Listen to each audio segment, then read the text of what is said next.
Заедничко решение за дигитализацијата на учебниците на денешната средба со родителите и представници од МОН не се најде. Родителите кои се против замената на хартиени учебници со дигитални ги представија нивните барања, но велат дека представниците од МОН не се компетентни да одговорат на истите. Изреволтирани се бидејќи министерката Мила Царовска не присуствувала на состанокот, па даде ултиматум.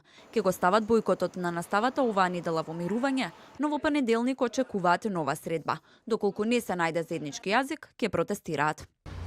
Очекуваме во идната недела да не повикаат повторно со целосна комплетност на тимот од сите сектори и од Бирото за развој на образованието и од МОН и од СОМ да одлучиме да ни кажат јавно, јасно и гласно дали овој предлог на закон ќе се прекине и ние да делуваме во новите реформи доколку од понеделник не сослушат не одговорат на овие барања, ќе повикаме на протест. Бојкотот на наставата во дел од средните и основните училишта трае веќе една недела, а родителите постојано алармираа на притисоци кои ги добива учениците за да се вратат на настава од страна на училиштата.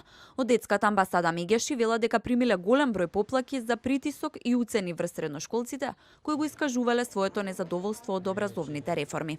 Наместо да ги казнуваме, треба да ги охрабриме, поддржиме и да им обезбедиме простор во кој ќе можат да го изразат своето незадоволство од решенијата на Министерството за образование и наука. Простор во кој ќе бидат слушнати. Од Министерството за образование и наука се децидни. Промените во основното образование ќе се случат, дигитализацијата ќе започне од следната учебна година. Дигитализацијата е глобален процес кој нема и не треба да одмине нашата земја. Новините се предизвик за сите, но од нив не треба да се откажуваме. Туку напротив, заедно и транспарентно да продолжиме да работиме на креирањето на најдобрите решенија кои треба да се интегрираат во системот. Дигитализацијата на учебниците треба да започне следната учебна година за учениците од 4-то оделение, а потоа етапно да се воведува и во погорните оделенија.